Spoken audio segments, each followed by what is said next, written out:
أعوذ بالله من الشيطان الرجيم. بسم الله الرحمن الرحيم. ألف لام ميم ذلك الكتاب لا ريب فيه هدى للمتقين الذين يؤمنون بالغيب ويقيمون الصلاة ومما رزقناهم ينفقون. حضرات گرامی قدر،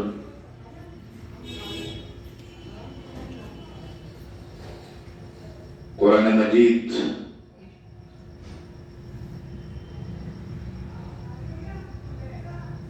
اللہ کی آخری کتاب ہے، اور اس کتاب کا تعارف قرآن مجید نے ذالک الکتاب لا ریب فیہ سے کرایا ہے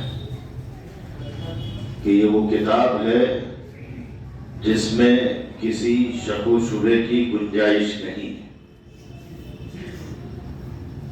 دنیا کی واحد وہ کتاب ہے جو محفوظ تھی، محفوظ ہے اور محفوظ رہے گی.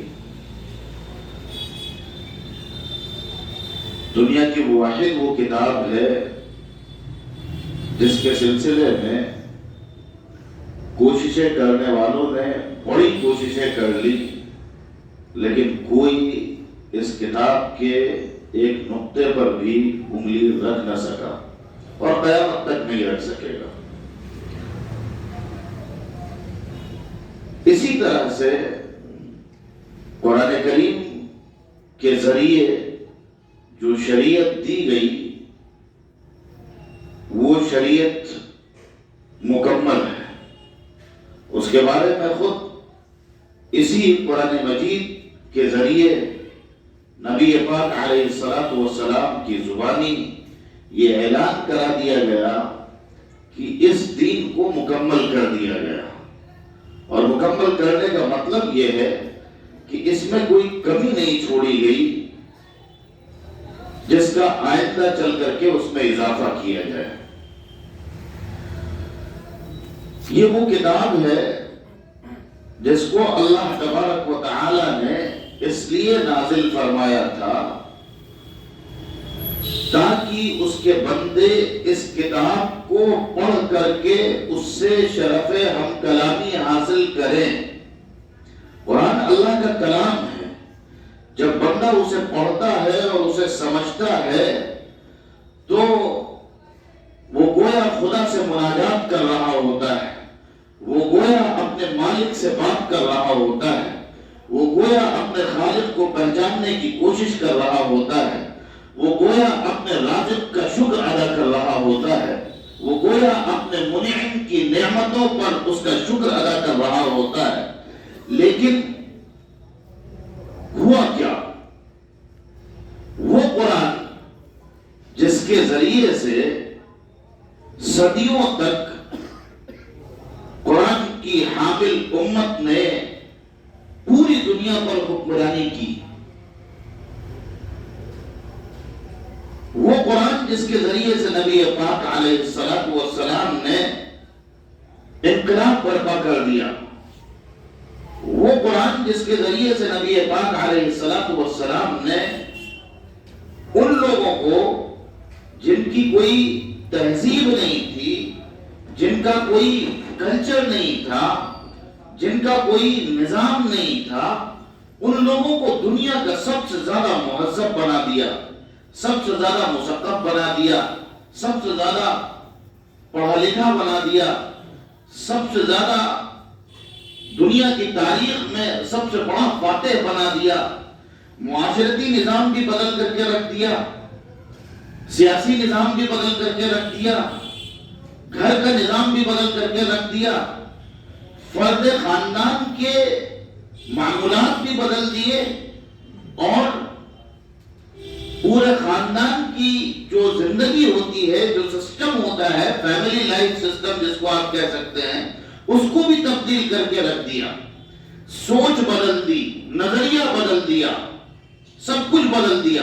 اور صرف بدلا نہیں، یہ نہیں کہ مکہ مکرمہ میں قرآن مجید نازل ہونا شروع ہوا تو بس ام القرى وما حولها پر اس کا اثر ہوا، مکے کے گرد و پیش پر، اس کے اطراف پر اس کے اثرات ہوئے، یا آپ صلی اللہ علیہ وسلم نے یا آپ صلی اللہ علیہ وسلم نے مدینہ منورہ کی طرف ہجرت کی تو بس وہاں اس کے اثرات ہوئے؟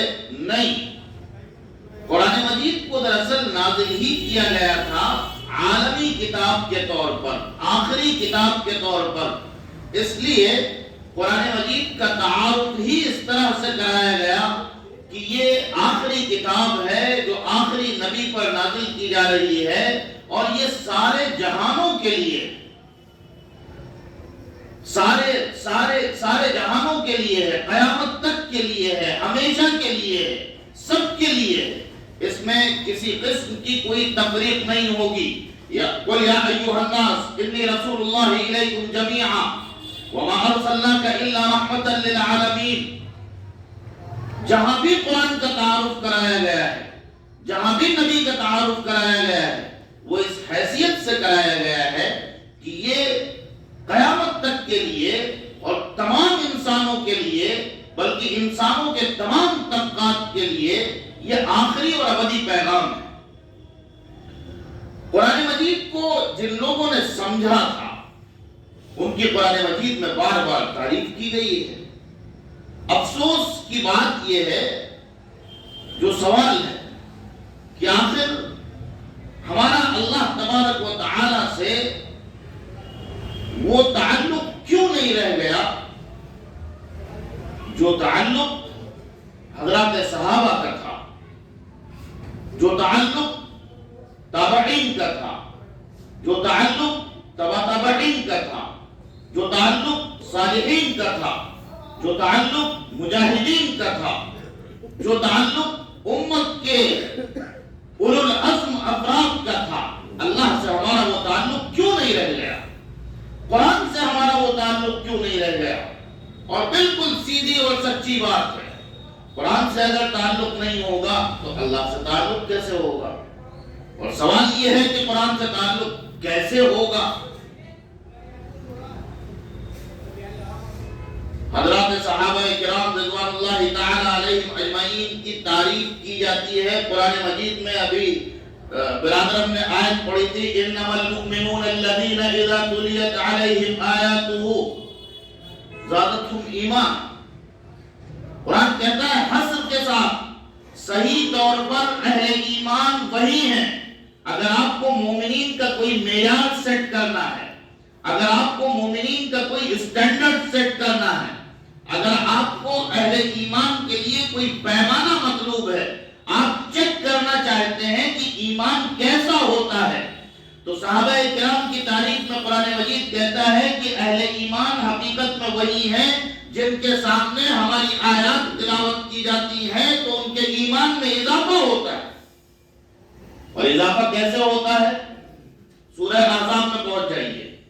آج ہمارے یہاں لوگ پریشان ہو جاتے ہیں، مایوسی کا شکار ہو جاتے ہیں، فوراً فرسٹریٹ ہونے لگتے ہیں، اب کیا ہوگا، اب کیا ہوگا؟ جی ابو جہل آ گیا، اب کیا ہوگا؟ اچھا ابو لہب بھی آ گیا، اب کیا ہوگا؟ عتبہ بھی آ گیا، اب کیا ہوگا؟ 15 اسٹیٹ میں شیبہ کی حکومت قائم ہو گئی، اب کیا ہوگا؟ 30,000 شہید کر دیے گئے، اب کیا ہوگا؟ 80,000 زخمی ہیں، کوئی کچھ بول نہیں رہا ہے، اب کیا ہوگا؟ پھر مایوسی کے گھٹا کو اندھیرے، پھر دین سے دوری، پھر اللہ پر یقین، اللہ پر اعتماد، اللہ پر توکل کی کمی۔ اور صحابہ کرام کا حال کیا تھا؟ یہ حالات نئے نہیں ہیں، یہ تاریخ بہت پرانی ہے۔ حابیل اور قابیل سے یہ تاریخ شروع ہوئی تھی اور قیامت تک جاری رہے گی۔ ستیزہ کار رہا ہے ازل سے تا امروز، چراغ مصطفی سے ہے شرار بولہبی۔ قرآن محفوظ تھا، محفوظ ہے، محفوظ رہے گا۔ اسلام محفوظ تھا، محفوظ ہے، محفوظ رہے گا۔ قیامت تک دنیا کی کوئی طاقت بڑے سے بڑا مغرور، بڑے سے بڑا ہٹلر وقت نہ قرآن مجید کا حرف بیچا کر سکتا ہے، نہ اسلام کے الف کے اوپر کے سرے پر انگلی رکھ سکتا ہے۔ یہ عقیدہ رکھیے، یہ یقین رکھیے۔ کیوں؟ اِنَّا نَحْنُ نَزَّلْنَا الذِّكْرَ وَإِنَّا لَهُ لَحَافِظُونَ، اس کتاب مجید کو ہم نے نازل کیا ہے، ہم ہی اس کی حفاظت کرنے والے ہیں۔ جب اللہ یہ کہہ رہا ہے تو اللہ صرف قرآن مجید کے اوراق کی اور اس کے الفاظ کی حفاظت نہیں کرے گا۔ اللہ قرآن مجید کی حفاظت کرنے والوں، قرآن مجید کو پڑھنے والوں، قرآن مجید سے تعلق قائم کرنے والوں، قرآن مجید کی نشر و اشاعت میں حصہ لینے والوں، قرآن مجید پر عمل کرنے والوں، قرآن مجید کو پھیلانے والوں، قرآن مجید کی فکر اوڑھنے والوں، قرآن مجید پر غیر متزلزل ایمان رکھنے والوں، اور قرآن مجید کو اپنی زندگی میں اتارنے والوں، اور قرآن مجید کو پھیلانے والے اداروں، اور قرآن مجید کو نافذ کرنے والے اداروں، سب کی حفاظت فرمائے گا۔ قرآن کی شریعت کی حفاظت فرمائے گا، قرآن کے ایک ایک مسئلے کی حفاظت فرمائے گا۔ یہ اللہ کا وعدہ ہے۔ دیکھنا یہ ہے کہ ہم کہاں کھڑے ہیں، دیکھنا یہ ہے کہ ہمارا قرآن سے کیا تعلق ہے، دیکھنا یہ ہے کہ جب چھٹائی کا عمل ہونے لگے گا، فسطاط ایمان اور فسطاط نفاق، منافقین کی جماعت اور ایمان کی جماعت، اللہ ہر دور میں چھٹائی کا عمل فرماتا ہے، اس وقت بھی ہو رہا ہے۔ اس وقت ہم کس صف میں کھڑے ہوں گے، ہم کدھر کھڑے ہوں گے؟ مدینہ منورہ پر جیسے آج آپ کہتے ہیں نا کہ فلسطین میں اتنا کچھ ہو رہا ہے، کوئی بولتا کیوں نہیں ہے، کوئی کھڑا کیوں نہیں ہوتا ہے؟ سب ایک ہو گئے ہیں، سب مل کر کے فلسطینی نہتوں کو مارنے پر تلے ہوئے ہیں۔ دنیا کو کیا ہو گیا؟ نبی اکرم صلی اللہ علیہ وسلم مدینہ منورہ میں بنفس نفیس موجود ہیں، اور جب نبی موجود ہے تو آپ سوچئے پھر زمین کے آسمان سے ملائے اعلیٰ سے براہ راست رشتے ہیں۔ نبی تو اپنی زبان سے کچھ بولتے ہی نہیں تھے، وَمَا يَنطِقُ عَنِ الْهَوَىٰ إِنْ هُوَ إِلَّا وَحْيٌ يُوحَىٰ، وہ تو جو کچھ بولتے تھے وہ اللہ کا بلوایا ہوا بولا کرتے تھے۔ زمین کے آسمان سے رشتے موجود ہیں، وحی کا سلسلہ چل رہا ہے۔ امام الانبیاء، خاتم النبیین، رسولوں کے سردار حضرت محمد صلی اللہ علیہ وسلم مدینہ منورہ میں موجود ہیں، اور پورے عرب کے تمام قبائل کا الائنس ہو جاتا ہے، اور سب مل کر کے یہ طے کرتے ہیں کہ مدینے پر چڑھائی کرنا ہے، اور اہل مدینہ کو، ان کی تحریک کو، ان کے سردار کو، ان کی شریعت کو، سب کو اسی مدینے کی چار دیواری میں دفن کر دینا ہے۔ سارے طائف کے قبیلے، سارے جزیرۃ العرب کے قبیلے سب اکٹھا ہو کر کے سب پہنچ گئے، سب نے مدینے کو گھیر لیا۔ اب جو اہل ایمان تھے ان کی زبان سے کیا نکلا، سورہ احزاب میں اسے نقل کیا گیا ہے۔ اور جو اہل نفاق تھے، جو کسی مجبوری کی وجہ سے اپنے ایمان کے دعوے کر رہے تھے لیکن ایمان ان کے حلق سے نیچے نہیں اترا تھا، جو اپنے آپ کو مسلمان ظاہر تو کرتے تھے لیکن ایمان ان کے دل و دماغ میں سرایت نہیں ہوا تھا، اندر داخل نہیں ہوا تھا، ان کا قول بھی نقل کیا ہے قرآن مجید میں۔ نبی کے ساتھ موجود ہیں، نبی کے عہد میں موجود ہیں، نبی کی مسجد میں نماز پڑھ رہے ہیں، نبی کی مجلس میں موجود ہیں، لیکن براہ راست نبی کی زبان سے وحی سن رہے ہیں، قرآن سن رہے ہیں، لیکن قرآن سے ان کا تعلق نہیں ہے، اس لیے اللہ سے ان کا تعلق نہیں ہے۔ جب انہوں نے ان کفار کے پورے الائنس کو دیکھا تو انہوں نے کہا تباہ کر دیا، برباد کر دیا، ہلاک کر دیا، ہمیں تو اسی کا خطرہ تھا، چلو بھاگ چلو۔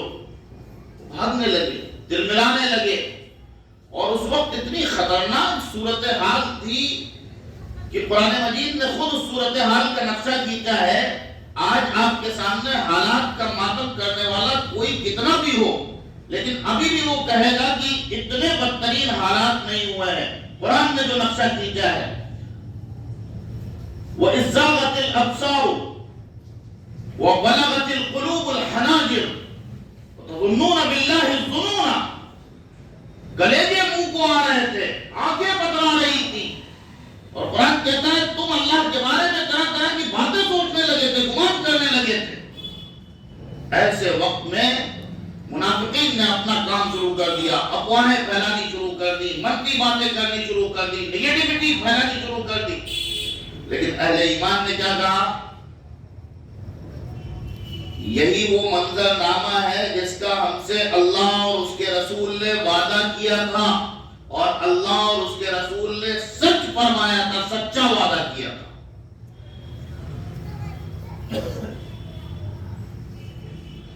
یہ صورتحال نہیں ہے، یہ صورتحال اس وقت سے چل رہی ہے۔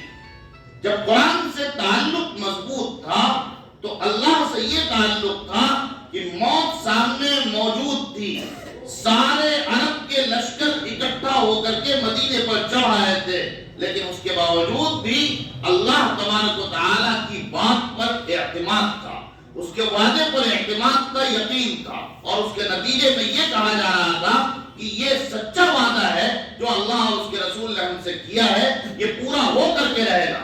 انہیں معلوم تھا کہ بالآخر فتح اہل ایمان کی ہونی ہے۔ انہی لوگوں کے بارے میں قرآن نے کہا ہے کہ جب ان کے سامنے قرآن کی آیات تلاوت کی جاتی تھی تو ان کے ایمان میں اضافہ ہوتا تھا۔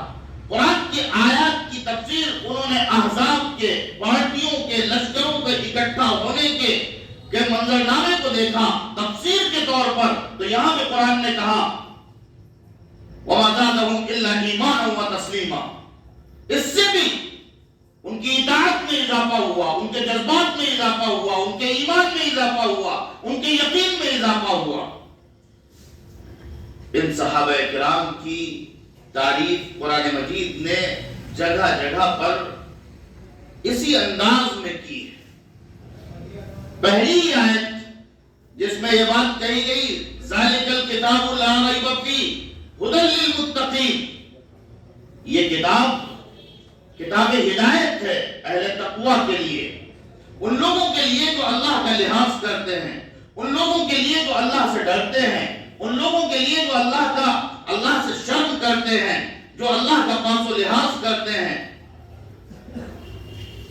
کون لوگ؟ قرآن نے خود بتایا الذین یؤمنون بالغیب، جو قیل قال نہیں کرتے ہیں، کٹ حجتی نہیں کرتے ہیں، بلکہ جو غیب پر ایمان رکھتے ہیں۔ الذین یؤمنون بالغیب، اور ان کے ایمان کی علامت کیا ہے؟ وَيُقِيمُونَ الصَّلَاةَ۔ بہت سارے آپ کو ایسے مفکرین مل جائیں گے، بہت سارے ایسے دانشور مل جائیں گے، بہت سارے آپ کو ایسے بڑی خواہان ملت مل جائیں گے جو بڑی لمبی لمبی باتیں کریں گے، لیکن نماز کا وقت آئے گا، نکل جائے گا، انہیں پتہ بھی نہیں ہوگا۔ یہاں پہلی علامت بتائی جا رہی ہے الذین یؤمنون بالغیب ویقیمون الصلاۃ۔ اور بہت سارے آپ کو ایسے نمازی بھی مل جائیں گے جو نماز تو 5 وقت کی پڑھتے ہیں، لیکن خدا نخواستہ ایمرجنسی کی حالت میں صبح 7 بجے آپ ان کے یہاں پہنچ جائیں اور کہیں صاحب ذرا سا ہمارے یہاں گیس ختم ہو گئی ہے، اگر آپ اپنا سلنڈر آدھے گھنٹے کے لیے مجھے دے دیں، تو وہ ہو سکتا ہے منہ پر ملامت نہ کریں، لیکن دروازہ بند کر کے کہیں گے صبح صبح پتہ نہیں کہاں سے آ جاتے ہیں، اس طرح سے یہ کوئی وقت ہے؟ ٹھیک، ایسے بھی آپ کو نمازی مل جائیں گے۔ ان نمازیوں کے لیے سورۃ الماعون میں کہا گیا ہے فویل للمصلین الذین هم عن صلاتهم ساہون الذین هم یراؤون ویمنعون الماعون، دکھاوے کی نمازیں پڑھتے ہیں، روزمرہ کے استعمال کی چیزیں مانگو تو اس سے بھی منہ بسوڑتے ہیں، منع کر دیتے ہیں، انکار کر دیتے ہیں۔ تو فرمایا جائے وَيُقِيمُونَ الصَّلَاةَ، اور وہ نماز قائم کرتے ہیں۔ یہ نہیں کہا نماز پڑھتے ہیں، یہ کہا کہ نماز قائم کرتے ہیں، پورے آداب کے ساتھ، پورے اہتمام کے ساتھ، پوری شرائط کی پابندی اور ان کے اہتمام کے ساتھ نماز قائم کرتے ہیں۔ وَمِمَّا رَزَقْنَاهُمْ يُنْفِقُونَ، اور ان کی علامت یہ ہے کہ ان کو جو کچھ ہم نے عطا کیا ہے اس میں سے وہ خرچ کرتے ہیں۔ ہمارے یہاں جب رزقناہم کا لفظ استعمال استعمال ہوتا ہے، رزق کا لفظ استعمال ہوتا ہے، تو لوگ یہ سمجھتے ہیں کہ جو کھانا پکا ہے ہمارے گھر میں، جو پھل سبزی موجود ہے، بس وہی رزق ہے. یا پھر زیادہ سے زیادہ لوگ یہ سمجھتے ہیں کہ جو ہمارے پاس پیسہ ہے وہ رزق ہے، جو ہماری جاب ہے، جو ہماری کمائی ہے، بس وہ رزق ہے. اللہ نے جتنی نعمتیں ہمیں اور آپ کو عطا کر رکھی ہیں وہ سب کچھ رزق ہے. اور اللہ یہ فرما رہا ہے وَمِمَّا رَزَقْنَاهُمْ يُنْفِقُونَ.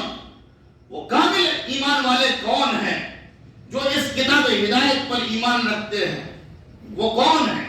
وَمِمَّا رَزَقْنَاهُمْ يُنْفِقُونَ. ان کو جو کچھ ہم نے عطا کیا ہے اس میں سے خرچ کرتے ہیں. قرآن مجید نے خرچ کرنے کا مزاج بنایا ہے. یہ نہیں کہا قرآن مجید نے کہ یہ خرچ کر لو اور یہ نہ کرو اور ایسا کرو اور ایسا نہیں. قرآن خرچ کرنے کا مزاج بناتا ہے. وَمِمَّا جو کچھ عطا کیا ہے، یعنی کوئی آدمی یہ ایکسکیوز نہیں کر سکتا ہے کہ میں تو بہت کم کماتا ہوں، 100 روپے روز کماتا ہوں، میں کیسے خرچ کروں. قرآن کہتا ہے وَمِمَّا رَزَقْنَاهُمْ يُنْفِقُونَ. جو کچھ ہم نے تمہیں عطا کیا ہے، مما اس میں سے تھوڑا سا. 100 روپے کماتے ہو کوئی بات نہیں، 1 روپے خرچ کرو. قرآن مزاج یہ بنانا چاہتا ہے کہ تمہارے پاس 1 روٹی موجود ہے تو بھی تم دیکھو کہ تمہارے پڑوس میں جو موجود ہے اس نے 1 لقمہ کھایا ہے کہ وہ بھی نہیں کھایا ہے. قرآن یہ مزاج بنانا چاہتا ہے. اور اس بات کو حضرات صحابہ رضوان اللہ تعالی علیہم اجمعین سمجھتے تھے. قرآن مجید کو وہ سمجھتے تھے. ہم سمجھتے نہیں، ہم سنتے ہیں، پڑھتے ہیں، لیکن سمجھتے نہیں.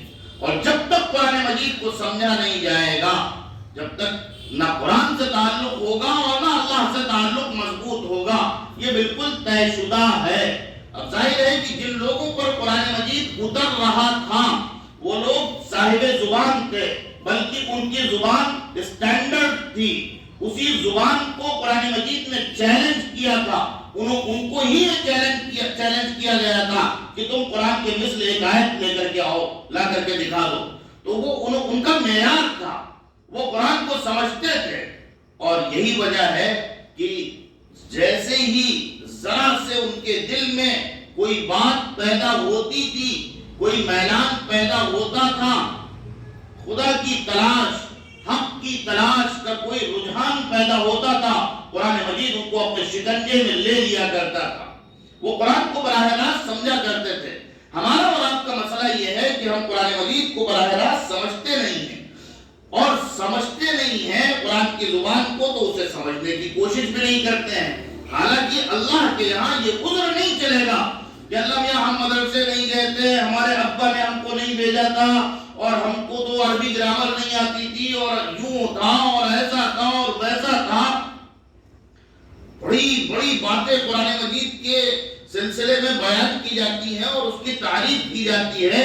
قرآن مجید دنیا میں سب سے زیادہ پڑھی جانے والی، سب سے زیادہ یاد کی جانے والی، سب سے زیادہ رٹی جانے والی اور سب سے زیادہ پھیلنے والی کتاب ہے. لیکن دوسری طرف قرآن مجید ایسی مظلوم کتاب ہے جس کو طاقوں میں سجایا جاتا ہے، جس کو عقیدت سے چوما جاتا ہے، احترام سے آنکھوں میں سجایا جاتا ہے. یہ سب وجہ، یہ سب قرآن مجید کا حق ہے. قرآن مجید کا حق ہے کہ قرآن مجید پر ایمان لایا جائے، غیر متزلزل ایمان. اللہ نے جبرائیل امین کے ذریعے نبی پاک علیہ السلام کے قلب اطہر پر اس کتاب کو اتارا. اس میں کوئی شک و شبہ کی گنجائش نہیں ہے. یہ غیر متزلزل ایمان ہو. قرآن مجید کو پڑھا جائے، اس کے پڑھنے پر ثواب ہے، بشارتیں ہیں، فضیلتیں ہیں. قرآن مجید کو یاد کیا جائے، اس کے یاد کرنے پر فضائل ہیں، احادیث ہیں، روایات ہیں. لیکن قرآن مجید کا یہ حق کون ادا کرے گا کہ اسے سمجھا جائے؟ قرآن مجید کا یہ حق کون ادا کرے گا کہ اس پر عمل کیا جائے؟ حضرات صحابہ نے اسے سمجھا تو زندگیاں بدل گئی. حضرت عمر ابن خطاب رضی اللہ تعالی عنہ، جن کے لیے حضور پاک علیہ السلام نے دعا مانگی تھی، آپ کے سامنے کتنی مرتبہ یہ آیت اور یہ سورت پڑھی جاتی ہوگی، طٰہَ مَا أَنزَلْنَا عَلَيْكَ الْقُرْآنَ لِتَشْقَىٰ، سینکڑوں مرتبہ پڑھتے ہوں گے. آپ تو اپنے کو چھوڑ دیجئے، میں خود پڑھتا ہوں، لیکن کبھی ٹھہر کر کے میں نہیں سوچتا ہوں کیا کہہ رہا ہے قرآن. دوسرے کہتے ہیں قرآن دہشت گردی سکھاتا ہے، قرآن جو ہے وہ عورتوں کے سلسلے میں بڑا تشدد برتتا ہے، قرآن یہ کرتا ہے، قرآن وہ کرتا ہے، طرح طرح کے الزامات لگائے جاتے ہیں. اور یہ جو آیت ہے، یہ آیت کیا کہتی ہے کبھی ہم نہیں سوچتے. حضرت عمر نے ایک لمحے کے لیے سوچا کہ یہ کون سا کلام ہے جس کا دعویٰ یہ ہے کہ اس قرآن کو اتارا ہی اس لیے گیا ہے تاکہ آپ کی زندگیوں سے سختیاں نکل جائیں، مصائب نکل جائیں، مصیبتیں نکل جائیں، آپ کی زندگی میں تنگیاں نہ رہیں، آپ کی سماجی زندگی، سیاسی زندگی، آپ کا سارا نظام سب کا سب سراپر رحمت بن جائے. قرآن اس لیے نہیں نازل کیا گیا ہے کہ آپ کی زندگی مصیبت بن جائے، قرآن اس لیے نازل کیا گیا ہے کہ آپ کی زندگی رحمت بن جائے. حضرت عمر نے یہ آیت سمجھی تو فوراً پہنچ گئے حضور اکرم صلی اللہ علیہ وسلم کے قدموں میں اور زور سے نعرہ تکبیر لگایا اور یہ کہا کہ اے محمد ہمیں اسلام میں داخل کر لیجیے. قبیلہ دوس کے سردار پہنچتے ہیں خانہ کعبہ میں اور حضور پاک علیہ السلام سورہ طور کی تلاوت کر رہے ہوتے ہیں. وہ سنتے ہیں اور سن کر کے کہتے ہیں یہ کلام تو بس کلام الہی ہو سکتا ہے، اس کے علاوہ کچھ نہیں ہو سکتا ہے. مکے والوں نے ان کو روک کر کے رکھا ہوا تھا، سننا نہیں، بلکہ اس سے پہلے اہل مکہ میٹنگ کر چکے تھے کہ موسم حج آ رہا ہے، حج کے زمانے میں مختلف جگہ سے لوگ آئیں گے اور جب آئیں گے تو محمد اپنا تعارف کرائیں گے، اپنے تعارف کے ساتھ وہ قرآن مجید کو سنائیں گے اور جب قرآن مجید کو سنائیں گے تو صورتحال یہ ہوگی کہ لوگ وہ خود جانتے تھے کہ قرآن کے سحر میں لوگ مبتلا ہوئے بغیر رہ نہیں سکیں گے. اس لیے کہ اس سے پہلے لوگوں نے آ کر کے حضور پاک علیہ السلام سے یہ شکایت کی تھی کہ محمد ابو بکر ویسے ہی بہت زیادہ رونے والے ہیں. حضرت ابو بکر کا لقب ہی تھا بکا، بہت رقیق القلب تھے، بڑے نرم مزاج تھے، رویا کرتے تھے. اور جب وہ اپنے صحن میں قرآن پڑھا کرتے تھے تو مکے کے کافر کان لگا کر کے سنا کرتے تھے، انہوں نے کہا یہ تو ہماری عورتوں کو، ہمارے بچوں کو گمراہ کر دیں گے، ان سے کہیے کہ اپنے اندر پڑھا کریں، باہر آواز نہ آیا کرے. اور مکے کے کافروں کا جو ان کا طرز عمل تھا اس کو قرآن مجید نے نقل کیا ہے. وہ کہتے تھے کہ صاحب جب قرآن پڑھا جائے تو شور شرابہ کرو، ہنگامہ کرو، تاکہ قرآن کی آواز ہمارے عوام کے کانوں میں نہ پڑنے پائے، کیونکہ قرآن کو یہ سنیں گے اور سمجھیں گے تو پھر بچ نہیں سکتے. چنانچہ حج سے پہلے انہوں نے یہ میٹنگ کی.